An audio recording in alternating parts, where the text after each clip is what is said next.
నామానికి మహిమ కలుగునుగాక. చేరువచ్చిన మీ అందరికీ ప్రభునామం పేరిట వందనాలు.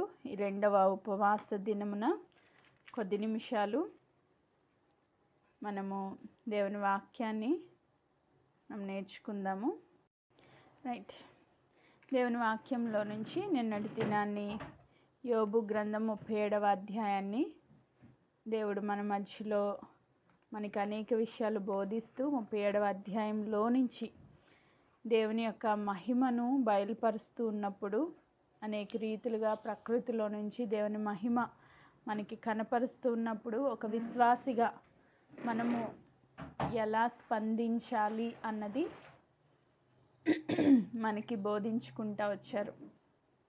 ఒక విశ్వాసిగా మనము ఎలాంటి ప్రతిస్పందన దేవుడు చేస్తున్న కార్యాల పట్ల మనం కలిగి ఉండాలి అన్నది మనకి బోధించుకుంటూ పరిశుద్ధాత్మ దేవుడు 3 అంశాలు మనకి నేర్పిస్తూ వచ్చారు.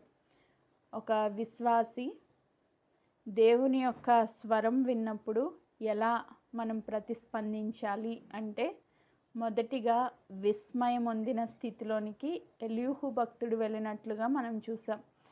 తను వణుకుచు తన హృదయము ఉన్న ఆ స్థితి నుంచి జారినట్లుగా, అంటే గుండె జారిన పరిస్థితిలోనికి దేవుని యొక్క స్వరగర్జన విన్నప్పుడు ఆయనకి చాలా భయము వణుకు వచ్చినట్లుగా మనం చూసాం.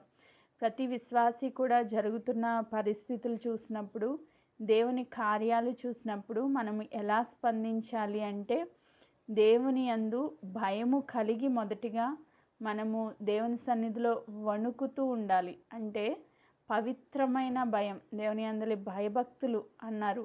భక్తి కన్నా ముందు మనకి ఏముండాలి? భయం ఉండాలి. మనము ఎప్పుడు భయపడతాము అంటే, వీడియో ఆన్ చేసి జూమ్ మీటింగ్లో కూర్చున్నప్పుడు నన్ను ఇంకొకళ్ళు చూస్తున్నారు అన్నప్పుడు మనం ఎలా ఉంటాం? భయము కలిగి భక్తిపరులుగా కూర్చుంటాం. అదే వీడియో ఆఫ్ చేస్తే మన ఇష్టానుసారంగా తిరుగుతూ ఉంటాం కదా. ఇప్పుడు నన్ను ఇంకొకళ్ళు చూస్తున్నారు అన్నప్పుడే మనకు ఆ భయం అనేది వస్తుంది. మన దేవుడు ఎల్లప్పుడూ చూచుచున్న దేవుడు కదా. నువ్వు కూర్చుండుట, నువ్వు లేచుట, నువ్వు ఏం చేస్తున్నా సరే అనుక్షణము దేవుడు ఏం చేస్తారంట? చూస్తూ ఉంటారు. ఆయన కనుదృష్టి మనపై ఉంచబడి ఉన్నది. మనల్ని ఒకళ్ళు చూస్తున్నారు అన్నప్పుడు ఒక జూమ్ మీటింగ్లోనే మనం ఎంతో శ్రద్ధగా భయము కలిగి భక్తి కలిగి కనబడడానికి ఇష్టపడతాము, ఇష్టానుసారంగా మనం ప్రవర్తించము. అలాంటిది సర్వశక్తిమంతుడైన దేవుడు, సృష్టికర్త అయిన దేవుడు అనుక్షణము నిన్ను నన్ను చూస్తున్నారు అన్న గ్రహింపులో మనం ఉంటే, నన్ను దేవుడు చూస్తున్నాడు అన్న గ్రహింపులో మనం ఉంటే, మనం ఎల్లప్పుడూ ఎలా ఉంటామంట? వణుకుతూ ఉంటాం దేవుని సన్నిధిలో. ఆ వణుకు, ఆ భయము లేని వాళ్ళు ఇష్టానుసారంగా జీవిస్తారు. ఈరోజు క్రైస్తవ బిడ్డలమే, కానీ ఎంతమందికి ఈ కాన్షియస్ ఉంది? ఎంతమంది దేవుడు నన్ను చూస్తున్నాడు, దేవుడు నేను చేసే ప్రతి పని చూస్తున్నాడు, నా యొక్క ఆలోచనలు ఆయన చూస్తున్నాడు, గుర్తెరిగి ఉన్నాడు, నా హృదయ స్థితి ఆయన చూస్తున్నాడు, నా ప్రవర్తన ఆయన చూస్తున్నాడు, నా స్థితిగతులను ఆయన చూస్తున్నాడు, నేను ఏం చేస్తున్నానో అనుక్షణము ఆయన చూస్తున్నాడు అని కనుక మనం గుర్తెరిగితే, ఆయన యొక్క సన్నిధిలో మనకేమొస్తుంది? వణుకు వస్తుంది, భయము వస్తుంది. ఆ భయము ద్వారా మనము ఎలా ఉంటాము అంటే పాపము చేయకుండా ఉంటాం. నేను దినాన్ని చదువుకుందాం. మోషే చెప్తారు, దేవుడు ఎందుకు వేయించేశారంట? ఇశ్రాయేలు ప్రజలను పరీక్షించడానికి, వారు దేవునికి భయపడి పాపము చేయకుండా ఉండడానికి. దేవుని యొక్క సన్నిధి అక్కడ దింపబడి ఉన్నది. ఈరోజు అదే దేవుని సన్నిధి మన మధ్యలో కూడా ఉంది. అయితే మనకి ఉరుములు మెరుపులు కనిపించట్లేదు కాబట్టి మనం ఇష్టానుసారంగా దేవుని సన్నిధిలో ఉంటా ఉన్నాం. అది రుచి చూపించడానికే ఒక్కసారి ఈ తుఫానుల్ని, వరదల్ని, గాలుల్ని దేవుడు పంపించారు. ఆ ప్రకృతిని చూసినప్పుడైనా దేవుని యందు మనము భయము కలిగి ఉంటాము అన్నది దేవుని ఆశ. నెక్స్ట్ రెండో పాయింట్ మనం ఏం నేర్చుకున్నామంటే దేవుని పట్ల విశ్వాసము కలిగి నమ్మకము కలిగి జీవించాలి అని. దేవుడు ఏం చేస్తున్నా సరే, ప్రకృతి ఎలా వెళ్ళిపోతున్నా సరే, సమస్యలు ఎలా ఉన్నా సరే, మనం ఏం కలిగి జీవించాలి అంటే నమ్మకం కలిగి జీవించాలి. ఎందుకు నమ్మకం కలిగి జీవించాలి అంటే మనుష్యునికి ఉన్న జ్ఞానం చాలా కొంచెం. ఆ జ్ఞానంతో సర్వశక్తిమంతుడైన దేవుడు చేసే క్రియలను అర్థం చేసుకోవాలి, గ్రహించాలి అని మనం ట్రై చేస్తే అది యోబు జీవితంలో జరుగుతున్న సిచ్యువేషన్స్ అన్నీ వల్ల ఫ్రెండ్స్కి కానీ తన భార్యకు కానీ యోబుకి కానీ అర్థమైందా అంటే ఏమీ అర్థం కాల. యోబు భక్తుడికి కూడా అర్థం కాల తన జీవితంలో ఏం జరుగుతుందో. యోబు ఫ్రెండ్స్కి అర్థం కాల తన జీవితంలో ఏం జరుగుతుందో. యోబు భార్యకు కూడా అర్థం కాల. అర్థం కాని పరిస్థితుల్లో మనం కన్క్లూడ్ చేస్తే దేవుని యొక్క కార్యాలను మనం మిస్అండర్స్టాండ్ చేసుకుంటాం. అర్థం కాని సిచ్యువేషన్స్లో మనం దేవుని పట్ల ఒక ఉద్దేశానికి వస్తే ఆ ఉద్దేశాలన్నీ తప్పే అవుతాయి కదా. దేవుని సార్వభౌమాధికారం ఏంటో మనకి అర్థం కానప్పుడు, ఆయన ఎందుకు ఈ పనులు చేస్తున్నాడో మనకు అర్థం కానప్పుడు అప్పుడు కన్క్లూషన్ ఇచ్చామనుకోండి, అది సగం సగమే అయ్యిద్ది, ఖచ్చితంగా తప్పే అయ్యిద్ది. ఇప్పుడు నా జీవితంలో అనారోగ్యం ఎందుకు వచ్చింది నాకు తెలీదు. దేవుడు ఏదో నేర్పిస్తున్నారు, అది నేర్చుకునేంత వరకు, అది గ్రహింపులోనికి వచ్చేంత వరకు నాకు తెలీదు. కాబట్టి ఇప్పుడు నేను కన్క్లూడ్ చేయకూడదు దేవుడు అన్యాయిస్తుడు, నన్ను ఎందుకో నెల రోజుల నుంచి సతాయిస్తుంది, దగ్గు తగ్గడం లేదు, దేవుడు ఎందుకో దీన్ని తీయడం లేదు, దేవుడు అన్యాయిస్తుడు అని నేను కన్క్లూడ్ చేయకూడదు. ఎందుకంటే దేవుడు ఎందుకు అనుమతించారు, ఏం నేర్పిస్తున్నారు నాకు ఇంకా గ్రహింపులోనికి రాలా. ఆయన సార్వభౌమాధికారానికి తలవగ్గడం తప్ప ఆయన ఆలోచనలు ఏంటి, ఆయన పనులేంటి, ఆయన ఏం చేస్తున్నారన్నది మనకు అర్థం కానప్పుడు మనం ఏం చేయాలంట, విశ్వాసంతో నమ్మకంతో మనం గ్రహింపలేని గొప్ప కార్యాలు చేసే దేవునికి తల ఒగ్గాలి. ఆమేన్. ఆయన యందు నమ్మకత్వం కలిగి ఉండాలి. ఆయన సార్వభౌమాధికారానికి మనము ఒప్పుకోవాలి. ఆమేన్. Praise God. నెక్స్ట్ మూడో పాయింట్ మనం ఏం నేర్చుకున్నాము అంటే ఈ ప్రకృతి అంతా దేవునికి లోబడుతూ ఉంది. ఈ ప్రకృతిలో వర్షాన్ని, మహావర్షాన్ని దేవుడు ఆజ్ఞాపించి మనుషులకు దేవుని యొక్క సృష్టి కార్యాలను అర్థం చేసుకునేటట్లుగా ఆయన మనుషుని చేతులను బిగించి జంతువుల్ని వాటి యొక్క బిలాల్లోనికి పంపించి దేవుడు చాలా నేర్పించుకుంటూ వస్తూ ఉన్నారు. ఈ సృష్టిని చూసినప్పుడు మనమేం చేయాలంట, దేవుణ్ణి ఆరాధించాలి. సృష్టి ఎలా అయితే దేవునికి లోబడి, దేవుని ఆజ్ఞలకు లోబడి, దేవుని చెప్పిన ప్రతి పని చేస్తూ దేవుని యొక్క మాటను కంప్లీట్గా ఫాలో చేస్తూ ఉందో, అలాగే ఒక మనిషి కూడా దేవుని యొక్క సృష్టి కార్యాన్ని చూసినప్పుడు మనం దేవుణ్ణి స్తుతించేవారిగా, ఆరాధించేవారిగా ఉండాలి. ఎందుకంటే మనల్ని పరిశుద్ధతలోనికి నడిపించడానికి, అంటే శిక్షణ గుండా మనల్ని సరిచేయడానికి అయి ఉండొచ్చు, లేదా మన క్షేమం కొరకు అయి ఉండొచ్చు, దేవుని అపరిమితమైన కృపను మనం అనుభవించడానికి అయి ఉండొచ్చు. కొన్ని శ్రమలు, కొన్ని శోధనలు దేవుడు మనకి అలౌ చేసినప్పుడు మనం దేవుణ్ణి ఆరాధించాలి. ప్రతి మనిషిలో మొదటిగా వచ్చేదేంటి, ప్రశ్న. ఆరాధించే బదులు ప్రశ్నించడం ఎక్కువగా మన జీవితాల్లో చేస్తూ ఉంటాం. ఇది ఎందుకు వచ్చింది ప్రభువా, నాకు అర్థం కావట్లే, ముందు ఇది రీజన్ చెప్తే నేను నిన్ను ఆరాధిస్తా, రీజన్ చెప్పకపోతే నేను నిన్ను ఆరాధించను, ప్రశ్నిస్తూనే ఉంటా. ప్రశ్నించడం మన జన్మ హక్కు అన్నట్టు ఫీల్ అవుతాం కదా. సో కాబట్టి దేవుడు మనకి నేర్పిస్తుంది ఏంటంటే, ఈ సృష్టి అంతటినీ చూపించి నువ్వు ప్రశ్నించడం మానేయి, ఫస్ట్ ఆరాధించడం నేర్చుకో. సృష్టి ఎలా అయితే ఆరాధిస్తుందో, సృష్టి ఎలా అయితే లోబడుతుందో ఆయన ఆజ్ఞకి, నువ్వు కూడా అలా లోబడు. లోబడినప్పుడే ఆరాధన వస్తుంది, లోబడలేనప్పుడు ప్రశ్నలు వస్తాయి. ఆమేన్. సో కాబట్టి మొదటి మాట భయముతో వణకడము, రెండవది విశ్వాసంతో నమ్మకంతో దేవునికి కార్యాలను ఒప్పుకోవడం, మూడవది ఆరాధించడం. ఈ మూడు మనం నిన్నటి దినాన్ని నేర్చుకున్నాం. నెక్స్ట్ ఈరోజు ఫోర్త్ పాయింట్ సమర్పణ. 4వ మాట సమర్పణ. యోబు గ్రంథము 37వ అధ్యాయము 14 నుంచి 18 వచనాలు. యోబు గ్రంథము 37వ అధ్యాయము 14 నుంచి 18 వచనాలు నేను చదువుతా ఉన్నా. యోబు, ఈ మాట ఆలకింపుము, ఊరకుండి దేవుని అద్భుత క్రియలను ఆలోచింపుము. దేవుడు తన మేఘపు మెరుపు ప్రకాశింపవలనని ఎట్లు తీర్మానము చేయునో నీకు తెలియునా? మేఘములను తేలచేయుటయు పరిపూర్ణ జ్ఞానము గల వాని మహాకార్యములు నీకు తెలియునా? దక్షిణ గాలి వీచుట చేత ఉబ్బవేయినప్పుడు నీ వస్త్రములు ఎట్లు వెచ్చబడినది నీకు తెలియునా? పోత పోసిన అద్దమంత దట్టమగు ఆకాశమును ఆయన వ్యాపింపజేసినట్లు నీవు వ్యాపింప చేయగలవా? ఇక్కడ అన్ని క్వశ్చన్సే మనకి కనబడతా ఉన్నాయి. ఇంచుమించుగా ఒక 4 ప్రశ్నలు మనకి ఇక్కడ కనబడతా ఉన్నాయి.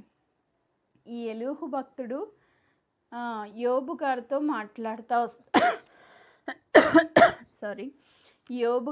మాట్లాడుతూ వస్తున్నారు. యోబు గారిని అడుగుతున్నారు ప్రశ్నలు. ఏమని అడుగుతున్నారంటే, యోబు ఈ మాట ఆలకించు. ఇప్పుడు యోబు గారి ప్లేస్లో మనం ఉన్నాం అనుకుందాం. ఎలీహు భక్తుడు మనలతోనే మాట్లాడుతున్నారు అనుకుందాం. ఆయన ఏం చెప్తున్నారు? ఊరకుండి దేవుని అద్భుత క్రియలు ఆలోచింపుము అంటే ఈయన ఏం చేస్తున్నారంటే ఊరికే లేరు. యోబు గారు ఏం చేస్తున్నారంటే డిఫెన్స్ మెకానిజం. నేనేం తప్పు చేయలా అని దేవుడు నా మీదకి శిక్షలు పంపించాడు. నేను యథార్థవంతుణ్ణి, నేను ఏ పాపం చేయలేదు, నా కన్నులతో నేను నిబంధన చేసుకున్నాను, నేను అన్ని పరిస్థితుల్లో దేవుని వాక్యానికి లోబడే ఉన్నాను, కానీ నాకు అన్యాయమే జరుగుతుంది అని ఒక డిఫెన్స్ మెకానిజంలో ఆయన మాట్లాడుతూ ఉన్నప్పుడు ఎలీహుకి తెలియదు కదా. సో ఆయన్ని వారించడానికి, ఆయనకి బుద్ధి చెప్పాలని ఇప్పుడు ఈయన మాట్లాడుతూ వస్తున్నారు. ఏమని? నువ్వు ఊరకుండి. అసలు ఇది చాలా కష్టతరమైన విషయం. ఊరికే ఉండాలి అంటే చాలా కష్టం. ఏదో ఒకటి చేయమంటే చేస్తాం, ఏదో ఒకటి మాట్లాడమంటే మాట్లాడతాం. కానీ కామ్గా ఉండండి అంటే ఒక మనిషికి చాలా కష్టతరమైన పని ఏంటంటే మౌనంగా ఉండడం. ప్రతి ఒక్కరి జీవితంలో మౌనంగా దేవుడు చేసేది మనకి ఏం అర్థం కానప్పుడు మౌనంగా ఊరకుండి దేవుని అద్భుత కార్యాలని ధ్యానించడం అనేది ఒక ఉత్తమమైన మార్గం అన్నమాట. ఇప్పుడు ఎలీహు అదే చెప్తున్నారు, ఊరకుండి దేవుని అద్భుత క్రియలను ఆలోచించుము. సో ఊరకుండి, నీ జీవితంలో ఏం జరుగుతుందో నీకేం అర్థం కావట్లా, కానీ నువ్వేం చేయాలంట? నువ్వు ఎన్నో ప్రశ్నలు దేవుడిని వేసేయడం మానేసి ఆ ప్రశ్నలన్నీ పక్కన పెట్టి ఊరకుండి దేవుడు గతంలో ఎన్ని అద్భుతాలు చేశారు ఒక్కసారి ధ్యానించడం మొదలు పెట్టాలి. అలా ధ్యానిస్తున్నప్పుడు ఒక ప్రశ్న ఇక్కడ ఎలీహు భక్తుడు అడుగుతున్నారంట, దేవుడు తన మేఘపు మెరుపును ప్రకాశింపవలనని ఎట్లు తీర్మానం చేయనో నీకు తెలియనా? మేఘంలో మెరుపును ప్రకాశించు అని దేవుడు ఆజ్ఞాపిస్తే ఆ మెరుపు మనకి ఆ మేఘంలో కనబడతా ఉంది. ఒక మనిషి చాలా జ్ఞానవంతుడు అని మనం అనుకుంటున్న ఈ మనిషి ఆ మేఘానికి ఆజ్ఞ ఇవ్వగలరా? ఆ మెరుపుకు ఆజ్ఞ ఇవ్వగలరా? మనం చాలా క్రియలు చేయగలం అనుకుంటున్నాం కదా, మన జ్ఞానం అపరిమితమైనది అనుకుంటున్నాం కదా. మనిషి రాకెట్ వేసుకుని ఎక్కడికో చంద్రమండలం మీదకి కూడా వెళ్ళొచ్చేసాడు. సరే, బాగుంది. ఇప్పుడు ఆ మెరుపుకి ఆజ్ఞ ఇవ్వమని చెప్తున్నాడు ఎలీహు. ఒకసారి ఆ మెరుపుని మెరవమని చెప్పు నువ్వు, అది నీకు లోబడుతుందా? ఇంపాసిబుల్ కదా, అసాధ్యం. అది మెరుపుని మెరిపించడం మనిషి తరం కాదు. రెండో ప్రశ్న 16వ వచనం, మేఘములను తేలచేయుటయు. మేఘాలని తేలచేయడం. దుబాయ్ వాళ్ళు ట్రై చేశారంట. ఈ మేఘాలని కృత్రిమంగా సృష్టించి ఏదో చేద్దామని ట్రై చేశారంట. మొన్న మధ్యన దుబాయ్లో ఏమొచ్చినాయి? భయంకరమైన వర్షాలు వచ్చినాయి. ఎందుకంటే వీళ్ళు చేసిన తప్పిదాలకి దేవుడు పంపించిన శిక్ష. లేదో కృత్రిమంగా మేఘాలు సృష్టిద్దామని నీటిని ఆవిరి చేసి సంథింగ్ మేఘాలు చేసి ఏదో చేద్దామని ట్రై చేసి మొత్తం మీద ఫెయిల్ అయిపోయారు. ఒక మనిషి ఏం చేసినా అది ఫెయిల్యూరే, దేవుడు ఏది చేసినా అది పర్ఫెక్టే. మీన్ దేవుడు మేఘాలని ఏం చేశారంట, తేల చేస్తూ ఉన్నారంట. మీరు ఫ్లైట్ జర్నీస్ చేసిన వాళ్ళందరికీ ఎక్స్పీరియన్స్ చాలా అద్భుతంగా ఉంటుంది. ఒక ఒక హైట్కి తీసుకెళ్ళిన తర్వాత మేఘాలు పైకి వెళ్ళిపోతాం ఫ్లైట్లో జర్నీ చేస్తున్నప్పుడు. మేఘాలు పైకి వెళ్ళిన తర్వాత కింద మనకేం కనబడదు, ఒక లెవెల్ వరకు కనిపిస్తుంది, తర్వాత మేఘాలు పైకి తీసుకెళ్తారు. అంటే మన కింద మేఘం ఉంది కాబట్టి కింద ఏం కనిపించదు, భూమి ఏం కనిపించదు మనకి. పైన ఆకాశం చూస్తే చాలా నిర్మలంగా బ్లూయిష్ కలర్లో చాలా అద్భుతంగా ఉంటుంది. అక్కడ చాలా వెలుతురు ఉంటుంది, కానీ కిందకు వచ్చేసరికి మేఘాలు అడ్డుపడతాయి కాబట్టి మనకు అంత వెలుతురు కనిపించదు. సో ఆ మేఘాలని చూసినప్పుడు ఎంత అద్భుతంగా ఉంటాయంటే, అసలు ఇవి ఎలా ఉన్నాయి, దూరం నుంచి చూస్తే దట్టమైన మేఘాలు ఒకదాని మీద ఒకటి పొదిగేసినట్టు ఉంటాయి. కానీ ఆ ఫ్లైట్ ఆ మేఘం లోపలికి వెళ్తున్నప్పుడు అక్కడ ఏం ఉండదు, మళ్ళీ జస్ట్ అట్లా మబ్బులోంచి అట్లా బయటకు వచ్చేస్తాం అనమాట, ఒక పొగలోంచి అట్లా బయటకు వచ్చేస్తాం. అంటే అసలు అక్కడ వాటర్ ఎలా ఉంది, దాంట్లోంచి వర్షం ఎట్లా వస్తుంది, అది అసలు ఎలా తేలుతుంది, దేవుడు దాన్ని ఎలా డిజైన్ చేశారు, అసలు ఆ స్ట్రక్చర్ అంతా మనకేమన్నా అర్థమైద్దా, మన జ్ఞానానికి ఏమన్నా అందిద్దా? ఇంపాసిబుల్. అదే ఇక్కడ చెప్తున్నారు ఏలీహు భక్తుడు 16వ వచనంలో, మేఘములు తేల చేయుటయు పరిపూర్ణ జ్ఞానము గలవాని మహాకార్యములు నీకు తెలియనా. అసలు అదంతా దేవుడు ఎలా క్రియేట్ చేశారంట, క్రియేషన్ అంతా కూడా ఆయన పరిపూర్ణమైన జ్ఞానవంతుడు కాబట్టి ఆయన జ్ఞానము చేత ఆ మేఘాలు తేల చేస్తూ ఉన్నాడంట. అది మన వల్ల ఇద్దా అంటే ఇంపాసిబుల్, మన వల్ల కాని పనులు ఇవన్నీ.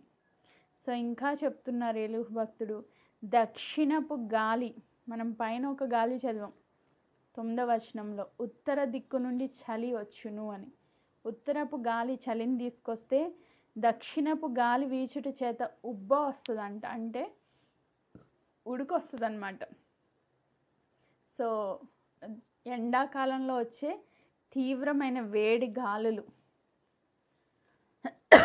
వర్షాలు ఎక్కువైపోయి ఇప్పుడు మనం ఏం అడుగుతున్నాం, ప్రభువా కొంచెం ఎండ పంపియండి అని, అంతేనా? కొంచెం ఇంక అసలు బాడీ అంతా రెసిస్టెన్స్ పవర్ తగ్గిపోయి చల్లదనానికి కృంగిపోయి, ప్రభువా ఎండ వస్తే బాగుండు అనుకుంటున్నాం, వేడిగా ఉంటే బాగుండు అనుకుంటున్నాం. అలాంటిది దక్షిణపు గాలి వీచుట చేత ఉబ్బ వేస్తుందంట, అంటే వేడి గాలులు దక్షిణ దిక్కు నుంచి వస్తాయి. నీ వస్త్రములు ఎట్లు వెచ్చబడినవో నీకు తెలియనా, వస్త్రాలు వేడిగా అయిపోతాయి. ఎలా అవుతుందో నీకు అర్థమవుతుందా, నీకేమన్నా అండర్స్టాండ్ అవుతుందా? చలిగాలు ఎక్కడి నుంచి వస్తుంది, వేడిగాలు ఎక్కడి నుంచి వస్తుంది, ఇవన్నీ ఎక్కడి నుంచి స్టార్ట్ అవుతున్నాయి, వీటి స్థానం ఎక్కడా, అసలు ఎలా జరుగుతుంది ఈ సృష్టి క్రమం అంతా? పొద్దున్నే సూర్యుడు వస్తాడు, సాయంత్రం అస్తమిస్తాడు, ఇదంతా ఒక రొటీన్గా జరుగుతూ ఉంది. ఇవన్నీ ఎలా జరుగుతున్నాయి, దీని వెనకాల ఎవరున్నారు? నీకేమన్నా అర్థమవుతుందా? నువ్వేమైనా చేయగలవా? మెరుపుకు ఆజ్ఞాపించలేం, మేఘాలని తేల చేయలేం, గాలిని ఆజ్ఞాపించలేం, మనం ఏమీ చేయలేం. కానీ మనిషి అనుకుంటున్నాడు నేను అన్నీ చేయగలనని. మనిషికి ఆ సాధ్యమైనవి సృష్టిలో దేవుడు చాలా పెట్టారు. ఎందుకంటే వీటన్నింటినీ చూసంట మనుషులందరూ ఆయన సృష్టి కార్యాన్ని తెలుసుకోవాలి అని, ఆయన జ్ఞానాన్ని తెలుసుకోవాలి, ఆయన శక్తి ఏంటో మనం రుచి చూడాలి అని. సో వీటన్నింటిని బట్టి మనము అర్థం చేసుకోవాల్సింది ఏంటి అంటే, దేవుని యొక్క సామర్థ్యం ముందు మనిషి సామర్థ్యం చాలా కొంచెము, అసలు లేనే లేదు. దేవుని సామర్థ్యంతో పోల్చుకుంటే మనిషి సామర్థ్యం చాలా తక్కువ. మనిషి జ్ఞానానికి సామర్థ్యానికి మించిన వాడు దేవుడు. ఆమేన్. ఆయన శక్తి సామర్థ్యాలను మనం అంచనా వేయలేం, మనం వాటికి తగ్గట్టుగా మనం ఏది చేయలేం. సో ఇదంతా మనం తెలుసుకున్నాక ఈ సృష్టిని చూసి మనం నేర్చుకోవాల్సింది ఏంటి అంటే, సృష్టి దేవునికి లోబడుతుంది. సో మనిషి కూడా అట్టి రీతిగా సమర్పణ కలిగి జీవించాలి. సమర్పణ కలిగి జీవించాలి. యెహోవా దేవుడే యోబు గారిని ఒక క్వశ్చన్ అడుగుతారు. 38 నుంచి దేవుడు మాట్లాడడం మొదలు పెడితే 38వ అధ్యాయం 35వ వచనంలో, మెరుపులు బయలు వెళ్ళి చిత్తము ఉన్నామని నీతో చెప్పినట్లు నీవు వాటిని బయటికి రప్పింపగలవా? ఇప్పుడు మనం పెంచుకుంటున్న మన పిల్లల్ని పిలిచామనుకోండి, ఫర్ ఎగ్జాంపుల్ మా బాబునే దర్శిత్ అన్నాం అనుకోండి, మమ్మీ నేను ఉన్నాను ఏంటి చెప్పు అని అంటాడు. అలాగే మెరుపుని దేవుడు పిలిచినప్పుడు అదేం చెప్తుందంట, చిత్తము ఉన్నామని ఆయనతో చెప్తుందంట. మెరుపు దేవునికి చిత్తం ప్రభువా నేను ఉన్నాను, ఏం చేయాలి, ఎక్కడికి వెళ్ళాలి, ఏ కార్యం నెరవేర్చాలి అని అడిగిద్దంట. అంటే మెరుపులు, తుఫాన్లు, గాలి, ఉరుములు అన్నీ కూడా దేవునికి చిత్తం నేనున్నాను అని చెప్తాయన్నమాట. అంటే అవి లోబడుతున్నాయి, సమర్పించుకుని ఉన్నాయి. అయితే నువ్వు అలా వాటిని బయటికి రప్పించగలవా అని యోబుని దేవుడు ప్రశ్నిస్తూ వచ్చారు. అసలు అది మన వల్ల కాని పని. సృష్టి అంతా దేవుడికి లోబడుతుంది. మనం చూస్తే కాకి దేవుడు ఆజ్ఞాపిస్తే రొట్టె ముక్క తీసుకుని మాంసం ముక్క తీసుకుని వెళ్ళమంటే వెళ్ళింది. చేపకి దేవుడు ఆజ్ఞాపిస్తే యోనాను మింగేసింది. తుఫాన్కి దేవుడు ఆజ్ఞాపిస్తే అణిగిపోయింది. ఉరుములకి మెరుపులకి దేవుడు ఆజ్ఞాపిస్తే అవి వాటి పనులు నెరవేరుస్తూ వచ్చాయి. ఇలాగ అనేక కార్యాలు సృష్టి యొక్క సార్వభౌమ అధికారాన్ని దేవుడు కలిగి ఉన్నారని మనకి అర్థమయ్యేటట్లుగా సృష్టి లోబడుతూ ఉంది. దేవుని పనులు చేయడానికి అవి త్వరపడుతూ ఉన్నాయంట. ఆయన ఆజ్ఞ తీసుకుని ఆ కార్యాలు నెరవేరుస్తూ ఉన్నాయి. కానీ ఈరోజు మనము దేవునికి లోబడలేకపోతున్నాం. మనము ఆయన ఆజ్ఞలను పాటించలేకపోతున్నాం. సమర్పణ అనేది ఒక క్రైస్తవ విశ్వాసి జీవితంలో ఉండాలి. సమర్పణ అంటే దేవుడు ఏది చెప్తే దానికి ఎస్ అనాలి. ప్రశ్నించే వ్యక్తిగా ఉండకూడదు. దేవుడు ఏది ఆజ్ఞాపిస్తే దానికి లోబడే వ్యక్తిగా ఉండాలి. సో మన శక్తి సామర్థ్యాలు చాలా పరిమితమైనవి. అపరిమితమైన జ్ఞానం కలిగిన దేవుని యొక్క ఆజ్ఞకు మనం లోబడే వ్యక్తులుగా ఉండాలి, సమర్పణ కలిగిన వ్యక్తులుగా ఉండాలి అని ఈ యొక్క మాటల నుంచి మనము నేర్చుకోవాలి. ఫస్ట్ మనల్ని ఆరాధించమన్న దేవుడు, రెండోది సమర్పణ కలిగి జీవించమంటున్నారు. ఆరాధించడం ఒకవేళ మనం ఆగిపోతే, మూగపోతే, యోహాను సువార్తలో యేసుక్రీస్తు ప్రభువారు చెప్తారు కదా, ఒకవేళ ఈ చిన్న పిల్లల్ని మీరు ఆరాధించలేకపోతే ఈ రాళ్ళు నన్ను ఆరాధిస్తాయి అంటారు. ఈ రాళ్లతో అబ్రహాంకి పిల్లల్ని పుట్టిస్తానంటారు. అంటే సృష్టి దేవుడు ఏది చెప్తే అది చేయడానికి రెడీగా ఉంది. కానీ మనమే లోబడనొల్లని ప్రజలుగా ఉంటా ఉన్నాం. ప్రతిదానికి ప్రశ్నే, ప్రతిదానికి క్వశ్చనింగే. అది వద్దు. దయచేసి ఈరోజు నుంచి ఈ ఉపవాస ప్రార్థనలో దేవుడు మనల్ని సమర్పణ కలిగి జీవించమని ఆజ్ఞాపిస్తూ ఉన్నారు. సో ఆజ్ఞకు మనం లోబడదాం. ప్రశ్నించలేని విధేయత కలిగి దేవుని సన్నిధిలో జీవించాలి అని ఈ 4వ మాటగా నేను జ్ఞాపకం చేస్తూ ఉన్నాను. నెక్స్ట్ 5 యోబు గ్రంథము 37వ అధ్యాయము 19 నుంచి 19-20 వచనాలు నేను చదువుతున్నా. 19-20. మేము ఆయనతో ఏమి పలకవలనో అది మాకు తెలుపుము. చీకటి కలిగినందున మాకేమీ తోచకయున్నది. నేను పలుకున్నది ఎవడైనా ఆయనతో చెప్పదగునా? ఒకడు తాను నిర్మూలము కావాలనని కోరునా?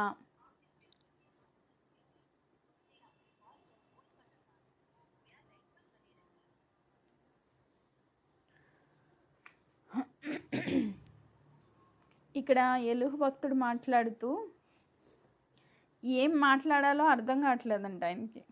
ఏం పలకాలో, మేము ఆయనతో ఏమి పలకవలనో అది మాకు తెలుపుము. చీకటి కలిగినందున మాకేమీ తోచకి ఉన్నది. నేను పలుకున్నది ఎవడైనా ఆయనతో చెప్పునా? ఒకడు తన నిర్మూలం కావాలని కోరునా? ఏం పలకాలో అర్థం కావట్లేదు. సిచ్యువేషన్ ఎట్లా ఉందంటే, యోబు జీవితంలో మనం చూస్తే ఒకసారి యోబు గ్రంథం 1వ అధ్యాయానికి వెళ్దాం. పరిస్థితి ఎలా ఉంది అన్నది ఒకసారి చూద్దాం. యోబు జీవితంలో మొదటి అధ్యాయము 2వ వచనాన్ని మనం ఒకసారి చదివితే, మొదటి నుంచి నేను చదువుతున్నాను. అతడు యథార్థవంతుడు, న్యాయవంతుడై దేవుని యందు భయభక్తులు కలిగి చెడుతనంను విసర్జించిన వాడు. అతనికి 7 కుమారులు 3 కుమార్తెలు కలిగిరి. అతనికి 7,000 గొర్రెలు, 3,000 ఒంటెలు, 500 జతల ఎడ్లు, 500 ఆడు గాడిదలు కలిగి బహుమంది పనివారు కలిగి అతని ఆస్తిగా నుండెను గనుక తూర్పు దిక్కు జనులందరిలో అతడే గొప్పవాడు. ఇక్కడ ఆయనకున్న ఆస్తి, ఆయనకున్న సంపద, ఆయనకున్న సమస్తం గురించి పరిశుద్ధాత్మ దేవుడు చాలా క్లియర్గా రాయించారు. నెక్స్ట్ ఇదే అధ్యాయము 13వ వచనం చదువుదాం. ఒక దినమందు యోబు కుమారులను కుమార్తెను తమ అన్న ఇంట భోజనం చేయొచ్చు ద్రాక్ష రసము పానము చేయుచుండగా ఒక దూత అతని యొద్దకు వచ్చి, ఎద్దులు నాగలి దున్నుచు గాడిదలు వాటి సమీపమును మేయుచుండగా షెబ్బాయీలు వాటి మీద పడి వాటిని పట్టుకొని పోయిరి. ఖడ్గముతో పనివారిని హతము చేసిరి. జరిగిన దాన్ని నీకు తెలియజేయటకు నేను ఒక్కడనే తప్పించుకొని వచ్చి ఉన్నాను. ఏం వెళ్ళిపోయినాయి అంట? ఎద్దులు, గాడిదలు. నెక్స్ట్ 16వ వచనం. అతడు ఇంకా మాట్లాడుచుండగా మరి ఒకడు వచ్చి దేవుని అగ్ని ఆకాశం నుండి పడి గొర్రెలను పనివారిని రగులబెట్టి కాల్చివేశాను. దాన్ని నీకు తెలియచేయటకు నేను ఒక్కడనే తప్పించుకొని వచ్చి ఉన్నానను. రెండవది ఏం వెళ్ళిపోయిందంట? గొర్రెలు వెళ్ళిపోయినాయి, ఎడ్లు వెళ్ళిపోయినాయి, గాడిదలు వెళ్ళిపోయినాయి, గొర్రెలు వెళ్ళిపోయినాయి. నెక్స్ట్ 17వ వచనం. అతడు ఇంకా మాట్లాడుచుండగా మరి ఒకడు వచ్చి కల్దీలు 3 సమూహాలుగా వచ్చి ఒంటెల మీద పడి వాటిని తీసుకొని పోయి ఖడ్గం చేత పనివారిని చంపిరి. నీకు దాన్ని తెలియజేయటకు నేను ఒక్కనే తప్పించుకొని వచ్చి ఉన్నాను. ఇప్పుడు ఏం వెళ్ళిపోయినాయి? ఒంటెలు. అంటే ఆయనకున్న ఆస్తంతా కంప్లీట్గా తుడిచిపెట్టుకుని పోయింది. ఎద్దులు వెళ్ళిపోయినాయి, గొర్రెలు వెళ్ళిపోయినాయి, ఒంటెలు వెళ్ళిపోయినాయి, నెక్స్ట్ గాడిదలు కూడా వెళ్ళిపోయినాయి. ఇప్పుడు ఫైనల్గా 18వ వచనం. అతడు మాట్లాడుచుండగా వేరొకడు వచ్చి, నీ కుమారులు నీ కుమార్తెలు తమ అన్న ఇంట భోజనం చేయొచ్చు ద్రాక్షారసమును పానం చేయుచుండగా గొప్ప సుడిగాలి అరణ్య మార్గముగా వచ్చి, గొప్ప సుడిగాలి అరణ్య మార్గముగా వచ్చి ఆ ఇంటి 4 మూలలను కొట్టగా అది యవ్వనుల మీద పడినందున వారు చనిపోయిరి. కుమారులు వెళ్ళిపోయారు, కుమార్తెలు కూడా చనిపోయారు. అన్నీ కలిగిన యోబు ఒక్క రోజులో ఏమీ లేని స్థితిలోనికి వచ్చాడు. ఇప్పుడు అటు నుంచి ఇటు ఒకేసారి టర్న్ అయిపోయేసరికి ఏమన్నా అర్థమైద్దా? అసలు ఏం జరుగుతుంది అన్నది మనకి ఏమన్నా అర్థమైద్దా? సిచ్యువేషన్లో మనమే ఉన్నాం అనుకుందాం, కాసేపు యోబు స్నేహితులు మనమే అనుకుందాం. యోబు గారి జీవితంలో ఏం జరుగుతుందో మనకేమన్నా అర్థమైద్దా? ఇక్కడ ఎలీహు భక్తుడు చెప్తున్నాడు 37:19లో, మేము ఆయనతో ఏమి పలకవలనో అది మాకు తెలుపుము. నాకేం అర్థం కావట్లా ఏం చెప్పాలో. సిచ్యువేషన్స్ ఇట్లా జరుగుతున్నప్పుడు ఏం చేయాలో, ఏం చెప్పాలో, దేవునితో ఏం మాట్లాడాలో కూడా అర్థం కావట్లా. సో సిచ్యువేషన్ అంతా భయంకరంగా ఉందన్నమాట. ఏం అర్థం కాని పరిస్థితిలో యోబు భక్తుడు చెప్తున్న మాట, యోబు గ్రంథము 21వ అధ్యాయము 22వ వచనం. ఎవడైనను దేవునికి జ్ఞానము నేర్పునా. మనం అంటాం కదా, ఏదైనా తప్పు చేశారనుకోండి, నీకు బుద్ధి లేదా ఇలాంటి పని చేసావు అని అనేస్తాం గబుక్కుని. కానీ యోబు జీవితంలో ఏం జరుగుతుంది ప్రభువా అని మనం దేవుని ప్రశ్నించడానికి, మనం దేవునికి జ్ఞానం నేర్పడానికి మనకంత శక్తి సామర్థ్యాలు ఉన్నాయా? ఆ కిందే ఉంటారు, పరలోకవాసులకు ఆయన తీర్పు తీర్చును కదా. ఆయన తీర్పు తీర్చే దేవుడు, ఆయన గొప్ప దేవుడు, ఆయన అద్భుతాలు చేసే దేవుడు. ఆయన ఏం చేస్తున్నాడో మనకు అర్థం కానంత మాత్రాన ఆయనకేదో ఆయన్ని ప్రశ్నించి నువ్వేం చేస్తున్నావు ప్రభు నీకు అర్థమవుతుందా అని క్వశ్చన్ చేయడానికి మనకి ఏమైనా అధికారం ఉందా? లేనే లేదు. నెక్స్ట్ ఇదే యోబు గ్రంథం 9వ అధ్యాయము 14వ వచనం. కావున ఆయనకు ప్రత్యుత్తరం ఇచ్చుటకు నేను ఎంతటి వాడను, ఆయనతో వాదించుచు సరి అయిన మాటలు పలుకుటకు నేనే పాటి వాడను. అసలు ఆయన క్వశ్చన్ వేస్తే ఆన్సర్ చేయడానికి నేను ఎంతటి వాడను. ఆయన ఏం చేస్తున్నాడు అని అడగడానికి నేను ఏ పాటి వాడను. నీ జీవితంలో ఏం జరుగుతుందో నీకు అర్థం కాకపోయినా ప్రశ్నించడానికి నువ్వు ఏ పాటి వాడవు. కానీ మనం చేసే పనే అది. రోజు అర్థం కాని ప్రశ్నలన్నీ దేవుణ్ణి అడిగి మనం ఏదో జ్ఞానవంతులుగా, ప్రభు నువ్వు ఏం చేస్తున్నావు నీకు అర్థమవుతుందా అన్న రేంజ్లో క్వశ్చన్ చేస్తూ ఉంటాం దేవుణ్ణి. అయితే ఇక్కడ ఎలీషా చెప్తున్నాను, నాకు ఏం మాట్లాడాలో కూడా అర్థం కావట్లా, ఆయన ఏం అడగాలో కూడా అర్థం కావట్లా. అప్పుడు ఇలాంటి సిచ్యువేషన్స్లో మనం ఏం చేయాలంట, దేవుడు చేసిన సమస్తాన్ని మౌనముగా భరించడం తప్ప మనం ఏ ప్రశ్న అడగకపోవడం మంచిది. ఎందుకంటే దేవుడు సమస్తము మేలుకే జరిగిస్తారు కాబట్టి మనం జరుగుతున్న సిచ్యువేషన్స్ని కామ్గా, యోబు భక్తుడు ఎలా అయితే యెహోవా ఇచ్చెను, యెహోవా తీసుకొని పోయిన, యెహోవా నామమునకు స్తుతి కలుగును గాక అని పలికారు. నిజంగా మాట పలకడం చాలా కష్టం. మనము చదివి చదివి చదివి మనకు అది అలవాటు అయిపోయింది. మనకు అది కంఠత వాక్యంగా వచ్చేసింది కాబట్టి ఈజీగా చెప్పేస్తున్నాం. ఒకే రోజున ఎద్దులు, గాడిదలు, గొర్రెలు, ఒంటెలు, పిల్లలు, అన్నింటికన్నా ముఖ్యంగా పిల్లలు ఒకే రోజున చనిపోయారు అనుకోండి. ఒక్క కొడుకును కోల్పోతేనే తిరిగి రికవర్ అవ్వడానికి ఇంపాసిబుల్ అన్నట్టుంది ఇప్పుడు సిచ్యువేషన్ మన ప్రియుల బిడ్డల జీవితాల్లో. ఒక్క పిల్లాన్ని కోల్పోతేనే. అలాంటిది 10 మంది పిల్లలు ఒకేసారి చనిపోయారంట. చైనాలో భయంకరమైన తుఫాన్ వస్తూ ఉంది. సుడిగాలి చుట్టుకుని మొత్తం ఇళ్ళు పైకప్పులన్నీ లేచి వెళ్ళిపోతున్నాయి. 300 కిలోమీటర్ల వేగంతో గాలి వీస్తుందంట. అంటే ఇంక ఇట్లా చుట్టుకుని వెళ్ళిపోతుంది అంతే. మనుషులు 100 మంది పైన చనిపోయారని చెప్తా ఉన్నారు న్యూస్ చూస్తే.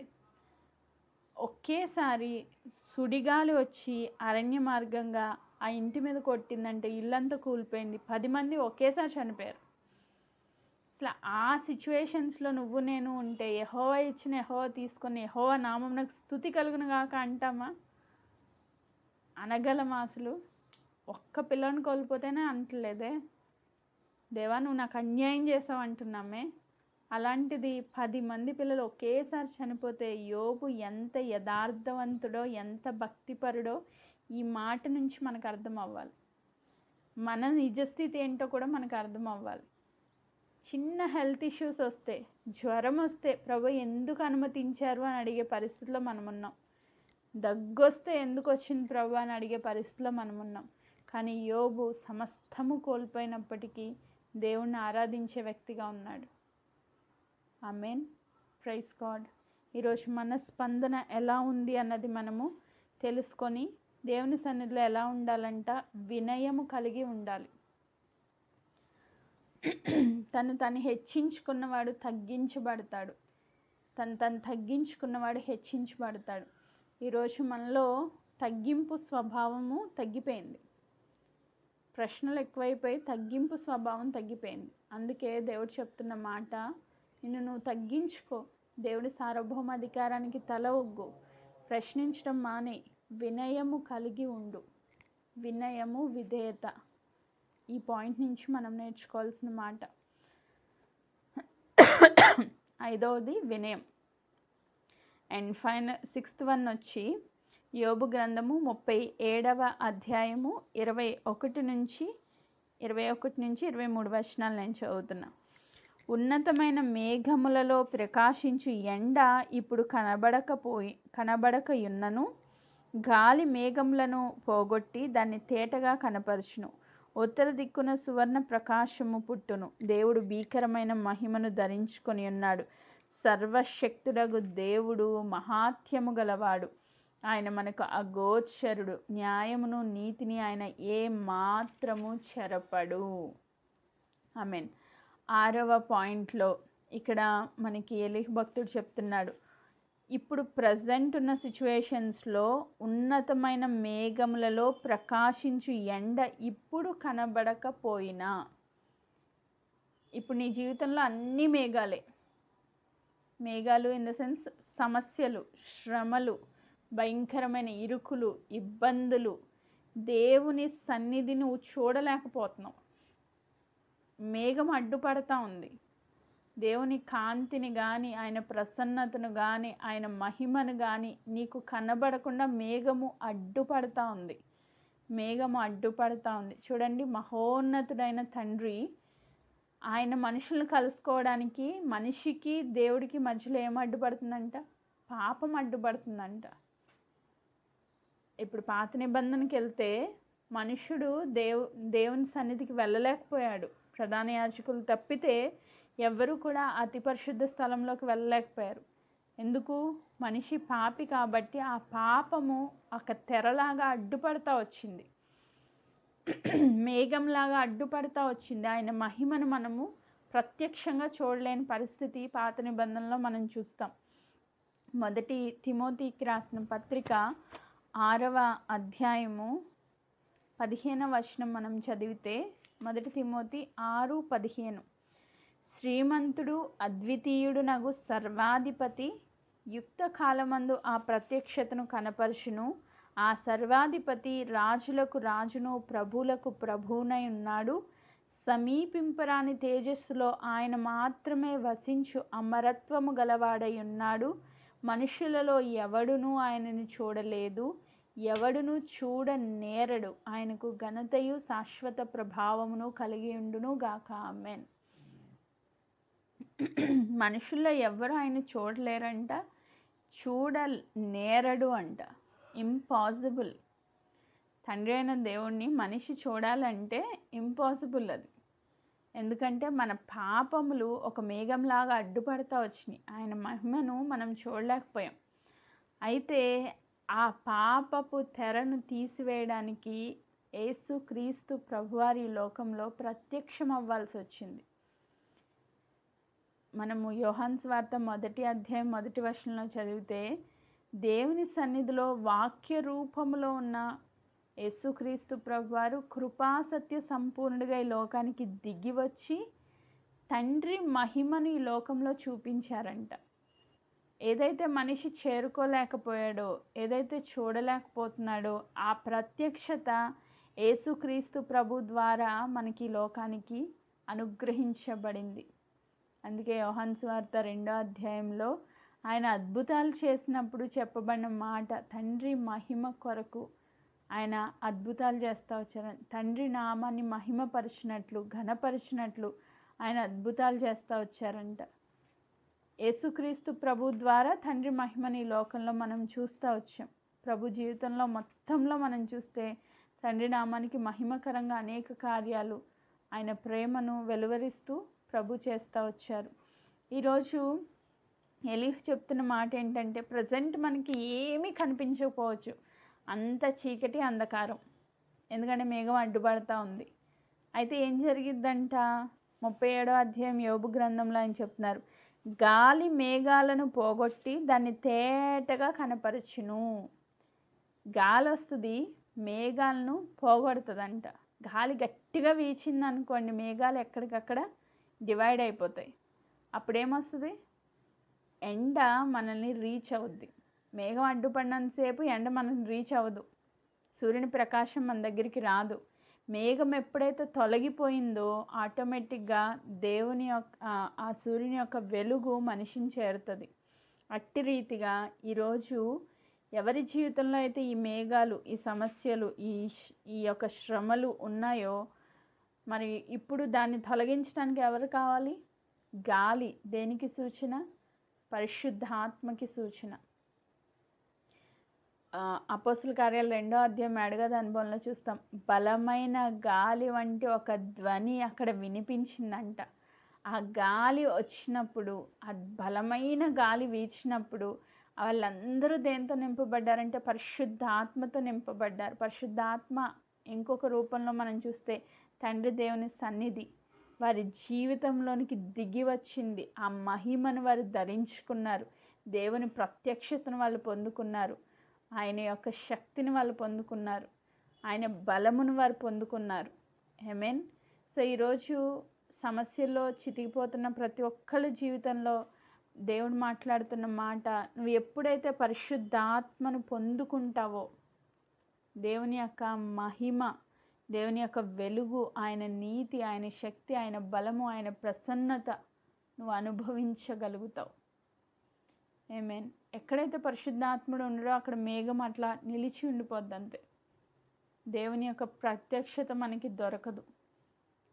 పరిశుద్ధాత్మ కార్యం ఎప్పుడైతే మనం అనుభవిస్తామో, ఆత్మచేత ఎప్పుడైతే నింపబడతామో అప్పుడు మనము దేవుని యొక్క మహిమను చూడగలుగుతాం. ఆమేన్. సో ఎప్పుడు మేఘాలు ఉండిపోతాయా? ఎప్పుడు వర్షాలు ఉండిపోతాయా? లేదు. ప్రకృతి చక్రంలో దేవుడు కొన్ని మాసాలను పెట్టారు. ఇట్లా కొన్ని రోజులు వర్షం వస్తుంది, కొన్ని రోజులు చలి ఉంటుంది, కొన్ని రోజులు ఎండ ఉంటుంది, కొన్ని రోజులు వసంతకాలం ఉంటుంది. సో అంటే దేవుడు కొన్ని సీజన్స్ పెట్టారు. ఈ సీజన్స్ ద్వారా మనకు అర్థం అవ్వాల్సిన మన జీవితాలు కూడా కొన్ని సీజన్స్ ఉంటాయి. దట్టమైన మేఘాలు అలుముకుపోయిన సీజన్ ఉంటుంది, సమస్యల్లో శ్రమల్లో కృంగిపోయిన సీజన్ ఉంటుంది. అయినా అలాగే వదిలేస్తాడా దేవుడు? విడిచిపెట్టే సమస్య లేదు. ఇప్పుడు బయట ఎండ ఉంది మంచిగా, ఇన్ని రోజులు ఇంచుమించు నెల రోజుల నుంచి వర్షాలే. అలా అని దేవుడు మర్చిపోయాడా మనల్ని అంటే లేదు. దేవుడు ఎండను పంపిస్తారు, ఆయన వెలుగును మనపై ప్రకాశింపజేస్తారు. ఆమేన్. మన జీవితాల్లో పరిశుద్ధాత్మ దేవుని యొక్క సన్నిధి స్పర్శ మరలా మనం తిరిగి పొందుకోగలుగుతాం. ఈ సమస్యలు తొలగిపోతాయి, ఈ అనారోగ్యాలు వెళ్ళిపోతాయి.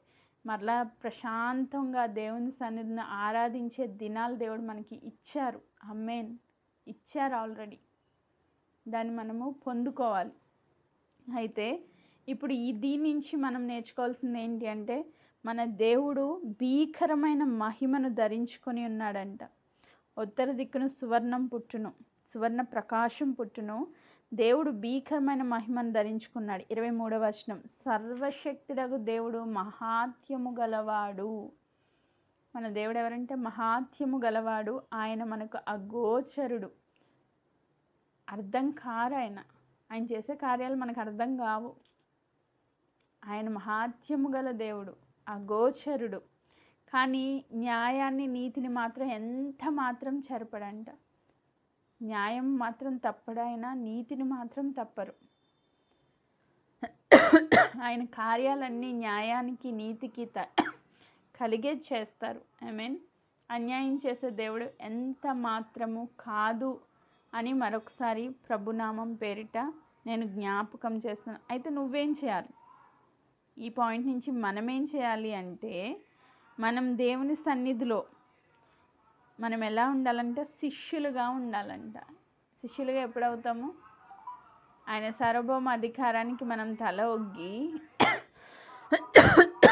ఆయన పరిశుద్ధాత్మని ఎప్పుడైతే మనం పొందుకున్నామో, పరిశుద్ధాత్ముడు చేసే పని ఏంటి అంటే పాపం గురించి ఒప్పింపచేస్తారు, నీతిని గురించి కూడా ఒప్పింపచేస్తారు.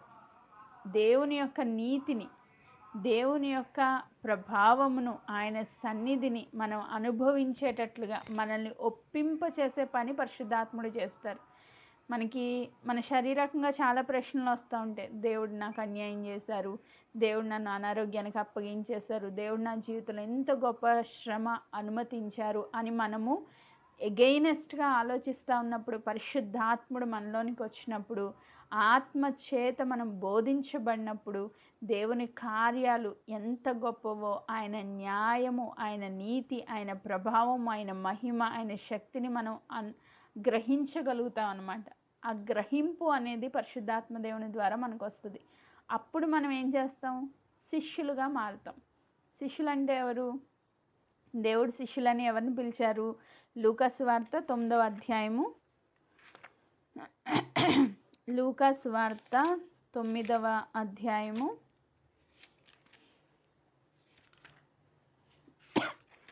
23వ వచనం నేను చదువుతున్నా. మరియు ఆయన అందరితో ఇట్లా, నేను ఎవడైనను నన్ను వెంబడింపగోరిన యెడల తన్ను తాను ఉపేక్షించుకొని ప్రతి దినము తన సిలువ ఎత్తుకొని నన్ను వెంబడింపవలెను. సిలువ అంటే ఏంటి? శ్రమ. శిష్యులుగా మారిన వ్యక్తులు ఏం చేస్తారంట? శ్రమల్లో కూడా నమ్మకంగా ప్రభువుని వెంబడిస్తారు. ఆమేన్. శ్రమల్లో కూడా నమ్మకంగా ప్రభువుని వెంబడిస్తారు. అది శిష్యత్వం అంటే. తన్ను తాను ఉపేక్షించుకొని, నీ జీవితంలో ఏం జరుగుతుందో నీకు అర్థమైనా అర్థం కాకపోయినా, నీకు గ్రహింపులోనికి వచ్చినా రాకపోయినా, అది అన్యాయంగా అనిపించినా, ఏం జరుగుతున్నా సరే దానంతటిని పక్కన పెట్టి సిలువను ఎత్తుకొని ప్రభువుని వెంబడించే పరిచర్య అంటే శిష్యత్వంలోనికి మనము తేబడతామన్నమాట. ఒక్కసారి మనం శిష్యత్వంలోనికి వచ్చాము అంటే తద్వారా దేవుడు మనలోనికి తీసుకొచ్చే అంశం ఏంటి అంటే మొదటి పేతురు పత్రిక 1వ అధ్యాయము 16వ వచనం నేను చదువుతున్నా. మొదటి పేతురు పత్రిక 1:16. 1:16 కాగా మీరు విధేయులగు పిల్లలై మీ పూర్వపు అజ్ఞాన దశలో మీకుండిన ఆశలను అనుసరించి ప్రవర్తింపక మిమ్మును పిలిచినవాడు పరిశుద్ధుడై ఉన్న ప్రకారము మీరును సమస్త ప్రవర్తన యందు పరిశుద్ధులై ఉండుడి. సో శిష్యులుగా మార్చబడి సిలువను ఎత్తుకొని దేవుని వెంబడిస్తున్న ప్రతి ఒక్కరి జీవితాల్లో వచ్చేది ఏంటి అంటే పరిశుద్ధత. ఆయన పరిశుద్ధుడు, మనం కూడా పరిశుద్ధులుగా ఉండాలి. అలా ఉండాలి అంటే సిలువ ఎత్తుకొని ఆయన వెంబడించాలి. ఐ మీన్ నీకు అర్థమైనా అర్థం కాకపోయినా నీ జీవితంలో ఏం జరుగుతుందో, నీకు ఏ ప్రశ్నలు ఉన్నా అవన్నీ పక్కన పెట్టి మౌనంగా నిన్ను నువ్వు ఉపేక్షించుకొని సిలువెత్తుకొని దేవుని వెంబడించడం మొదలు పెడితే అప్పుడు నిన్ను పరిశుద్ధతలోనికి దేవుడు తీసుకుని వెళ్తారు. తద్వారా దేవుని స్వారూప్యంలోనికి మనము మార్చబడతాం. ఐ మీన్ ఇది శిష్యత్వపు లక్షణం. నెక్స్ట్ అండ్ లాస్ట్ అండ్ ఫైనల్గా భక్తి. మనము మొట్టమొదటిగా చూసాం భయపడాలి అని. భయముతో కూడిన భక్తి. యోబు గ్రంథము 37వ అధ్యాయము లాస్ట్ వర్స్ 24వ వచనం. ఎందువలన ఇవన్నీ దేవుడు చేస్తున్న కారణాలు అర్థం చేసుకుంటే అందువలన నరులు ఆయన యందు భయభక్తులు కలిగి ఉందురు. తాము జ్ఞానులమని అనుకున్న వారిని ఆయన ఏ మాత్రము లక్ష్య పెట్టడు. సో నేను జ్ఞానిని అని అనుకున్న వాళ్ళని దేవుడు తృణీకరిస్తారు. ఆయన యందు భయభక్తులు కలవారిని దేవుడు ఆశీర్వదిస్తారు. ఐ మీన్ భయము, భక్తి. భయం ఫస్ట్ ఉండాలి దేవుడు అంటే. అండ్ లాస్ట్ అండ్ ఫైనల్గా మనం భక్తి చేయాలి. భక్తి చేయడం అంటే ఏంటి? ఇది కూడా మనం ఒకసారి ఆలోచన చేస్తే నీ జీవితంలో ప్రసంగి భక్తుడు చెప్తాడు కదా, నేను జ్ఞానాన్ని శోధించాను, సుఖాన్ని శోధించాను, విద్యను శోధించాను, అన్నీ శోధించి చూసిన తర్వాత తేలిన ఫలితార్థం ఏంటి అంటే యెహోవా యందు భయభక్తులు కలిగి జీవించడమే మానవ కోటి విధి. అంటే మానవులందరికీ ఒక కట్టడ, ఒక విధి, ఒక నియమము ఏంటి అంటే నేను అన్నీ చేసి చూశాను, బట్ అన్నీ వ్యర్థమని నేను తెలుసుకున్నాను. ఫైనల్గా మనిషి ఏం చేయాలంట? దేవుని యందు భయభక్తులు కలిగి జీవించాలి. అది మానవ కోటి విధి. ప్రసంగి భక్తుడు చెప్తాడు. ఇప్పుడు ఈరోజు మనందరము కూడా జరుగుతున్న సిచ్యువేషన్స్ అన్నీ ఎలా ఉన్నా సరే మనం దేవుని యందు ఏం చేయాలంట? భయభక్తులు కలిగి జీవించాలి. ఐ మీన్ భయభక్తులు అంటే దేవుని యందలి భయము మనల్ని చెడుతనాన్ని విసర్జించేటట్లుగా చేస్తుంది, పాపం చేయకుండా కాపాడుతుంది. భక్తి అంటే దేవునికి అతి సమీపంగా తీసుకొని వస్తుంది. పాపంలో నుంచి పరిశుద్ధతలోనికి, చీకటిలో నుంచి వెలుగులోనికి మనల్ని నడిపించేది దేవుని యందలి కలిగిన భయము ప్లస్ భక్తి. ఈ రెండు ఎప్పుడైతే మన జీవితంలో మనం కలిగి ఉన్నామో ఖచ్చితంగా మనం దేవుని సన్నిధిలో ఆయన దీవెన ఆశీర్వాదములకు పాత్రలుగా మార్చబడతాం. ఐ మీన్ ఇక్కడ మనం చూస్తే ఒకసారి సామెతల గ్రంథము 1వ అధ్యాయము 7వ వచనం నేను చదువుతున్నాను. సామెతల గ్రంథము 1వ అధ్యాయం 7వ వచనం. యెహోవా యందు భయభక్తులు కలిగి ఉండుట తెలివికి మూలము. తెలివి. ఏ తెలివిది? దేవుని యొక్క క్రియలను అర్థం చేసుకునే తెలివి అన్నమాట. సో దేవుని యందు ఎప్పుడైతే భయము, భక్తి ఉంటుందో ఆటోమేటిక్గా మనకి గ్రహింపు అనేది వస్తుంది. తెలివి అనేది వస్తుంది. సో యోబు జీవితంలో ఏం జరుగుతుంది మనకు అర్థం కాకపోయినా చివరి అధ్యాయం 42వ అధ్యాయానికి వచ్చేసరికి, లాస్ట్ కన్క్లూషన్కి వచ్చేసరికి, ఆ సంవత్సర కాలంలో యోబు ఎన్నో శ్రమలు అనుభవించారు. భయంకరమైన విపత్తులు గుండా ఆయన నడిచాడు. అందరూ విడిచిపెట్టేశారు, ఆయన ఒంటరివాడు అయిపోయాడు. కానీ దేవుని యందు భయభక్తులు కలిగి ఉన్న కారణాన్ని బట్టి చివరిగా ఆయనకి ఏం పొందుకున్నారంటే రెండింతల ఆశీర్వాదం పొందుకున్నారు. ఆమేన్. సో తేలిన ఫలితార్థం ఏంటి? దేవుడు అన్యాయస్తుడు కాదు. దేవుడు న్యాయం తప్పలేదు యోబు జీవితంలో. దేవుడు నీతిని తప్పలేదు. ఆమేన్. సో అంటే ఆయన యందు భయభక్తులు గలవారు ఎప్పుడూ అన్యాయం చేయబడరు. ఒకవేళ నువ్వు కూడా అదే భయభక్తులు కలిగి ఉంటే, నేను కూడా అదే భయభక్తులు కలిగి ఉంటే దేవుని యందలి రెండింతల ఆశీర్వాదాన్ని మనం పొందుకుంటాం. సో ఆ తెలివి వస్తుంది అన్నమాట, మనకి ఆ జ్ఞానం వస్తుంది అన్నమాట. యెహోవా యందలి భయభక్తులు జ్ఞానంనకు మూలం. ఏ జ్ఞానం వస్తుందంటే దైవికమైన జ్ఞానం వస్తుంది. ఈ జీవితంలో క్వశ్చన్స్ ఎన్నో వస్తాయి. సాతాను చాలా ప్రశ్నలతో మనల్ని వేధిస్తూ ఉంటాడు. అయితే వాడిని నోరు మూయించాలి అంటే మనకి తెలివి అవసరం, జ్ఞానం అవసరం. అవి ఎక్కడి నుంచి వస్తాయంటే దేవుని యందలి భయము, భక్తి.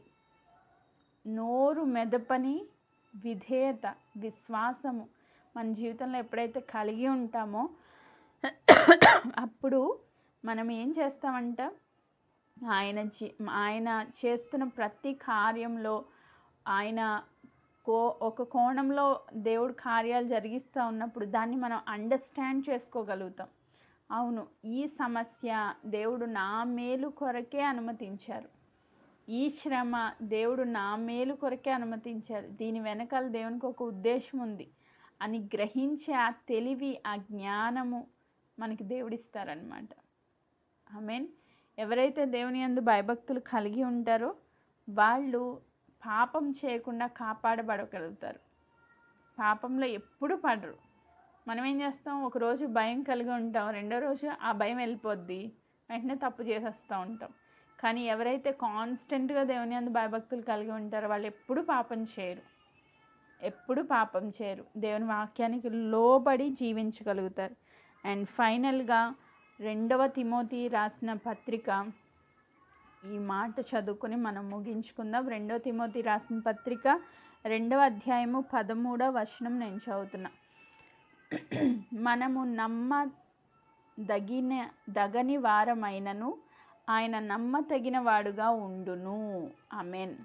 మనము నమ్మతగని వారమైనను ఆయన నమ్మదగిన వాడుగా ఉండును. ఆయన తన స్వభావమునకు విరోధముగా ఏది చేయలేడు. దేవుని స్వభావం ఏంటి మనందరికీ తెలుసు, ఆయన ప్రేమామయుడు. ప్రేమ కలిగిన వ్యక్తి ఎవరినైనా బాధిస్తాడా? ప్రేమ కలిగిన వ్యక్తి ఎవరినైనా టార్చర్ చేస్తారా? ప్రేమ కలిగిన వ్యక్తి ఎవరికైనా శ్రమ తీసుకుని వస్తాడా?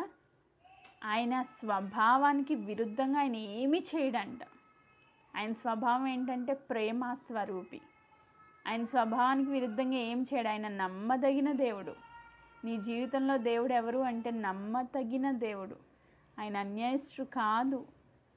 ఆయన నీ జీవితంలో న్యాయం తప్పలేదు, నీతి తప్పలేదు. సో మనకి వచ్చే ప్రశ్నలన్నింటికీ ఈరోజు ఒక ముగింపు రావాలి.